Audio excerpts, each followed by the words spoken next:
Hello viewers, কেমন আছেন সবাই? আশা করছি অনেক বেশি ভালো আছেন। তো চলে আসছি নতুন একটা ভিডিওতে। তো দেখতে দেখতে চলে আসছে ঘুড়ি মেলায়। তো এটা হচ্ছে হাসনিপুর বিলে অনুষ্ঠিত করা হয়েছে ঈদ উপলক্ষে একটা আনন্দ মেলা। তো এই মেলাতে চলে আসলাম। দেখেন গ্রামের খুব সুন্দর একটি প্রকৃতি। এই গ্রামের ভিতর দিয়ে আবার সেই রাস্তা, তার এখান থেকে মেলায় যাওয়ার জন্য আবার বিলের ভিতর দিয়ে এই ধানের কাটার পরে যে রাস্তার ধানের লুড়াগুলো থাকে এর ভিতর দিয়ে আবার করছে রাস্তা। দেখেন মানুষ এদিক দিয়ে যাওয়া আসা করছে। তো বিষয়টা কিন্তু অনেক মজাদার এবং সুন্দর। আর এখানে একটা ডাড়া ছিল, সেই ডাড়াটা মোজাইছে, তারপরে সেদিক দিয়ে রাস্তা করছে। আর এখানে দেখেন অনেকগুলো গাড়ি পার্কিং, যেহেতু সেরকম ব্যবস্থা ছিল না, তো এখানে ছড়িয়ে ছিটিয়ে পার্কিং করা ছিল। আর আসলে এখানে মেইন আকর্ষণ হচ্ছে ঘুড়ি, আর ঘুড়ি দিয়ে ঘুড়ি সুতা কাটা। তো এটা হচ্ছে আগের খেলা, যেটা এখন গ্রামে চলেই না বা হারিয়ে গেছে। তো আগের ঐতিহ্যগুলোকে ধরে রাখার জন্য এই খেলার আয়োজন করা। তো সুন্দর একটা উদ্যোগ। তো দেখেন যে অনেকগুলা ঘুড়ি উড়ছে, আর এর ভিতরে বেশিরভাগই হচ্ছে কুয়াড়া চং। আর যে গ্রামের ভাষায় ঘুড়িকে আমরা চং বলে থাকি, তো চংই বলি। তো এখানে কুয়াড়া চং আছে, তারপরে ধাউড় আছে।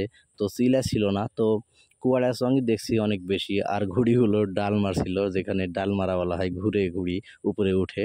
তো তারপরে এখানে দেখতে পাই যে আমরা সাংবাদিক আসে, লোকাল সাংবাদিক মোবাইল দিয়ে ভিডিও করছিল। তো এই মেলাকে এক্সপ্লেইন করছিল তারা, এবং তাদের পেজ বা ইউটিউব চ্যানেল আছে সেগুলোতে সংবাদ প্রচার করবে। তো অনেক ভালো কাজ। তো এখানে আমিও ভিডিও করছিলাম অনেকগুলাই। তো এখানে কিছু সার্কাসের খেলা, তারপরে লাঠি খেলা, এরকম অনেকগুলা খেলাই আসছিল, যেগুলো আসলে গ্রামের ঐতিহ্য বলা যায়।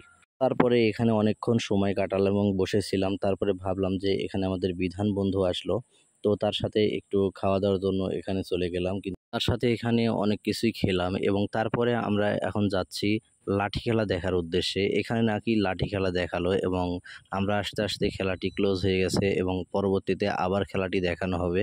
ততক্ষণ পর্যন্ত যদি থাকি তাহলে অবশ্যই দেখা হবে। আর এখানে উপরে ড্রোন দিয়ে ভিডিও করছিল, এবং সবাই এটাই তাকিয়ে দেখাচ্ছিল। আর এখানে বাসার আশা পুতুল নাট্য দল, এখানে এই হয়তোবা সার্কাস খেলানো দেখানো হচ্ছে। তো ভিতরে এখন সার্কাস চলছে না, এবং বাহির থেকে টিকিট কাটাকাটি চলছে। এখন একটু পরে হয়তোবা সার্কাস খেলা চালু হবে। তো তার জন্য আমরা এখানে দাঁড়িয়েছিলাম, এবং সার্কাসের ভিতর ঢোকার মতো কোনো রকম মন মানসিকতা নাই। এখানে আমরা ছিলাম 4 থেকে 5 জন, এবং আমরা এখানে একটু পরে আমরা এখান থেকে চলে যাব। তো এখান থেকে রওনা দিলাম বাসার পথে। আর আসলে মেলাটা গ্রামের পরিবেশে খুব সুন্দর লাগছিল, এবং এখানে যে মেলার উদ্যোগটা নিয়েছে তারা, এখানে এমপি আসছিল, এবং সব কিছু মিলিয়ে আসলে এত সুন্দর উদ্যোগ গ্রামে যদি হয় তাহলে ঈদের পরে কিন্তু সময়টা খারাপ কাটে না। তো এই হচ্ছে ভিডিও। যদি ভালো লেগে থাকে লাইক কমেন্ট শেয়ার করবেন। ধন্যবাদ সবাইকে। আসসালামু আলাইকুম।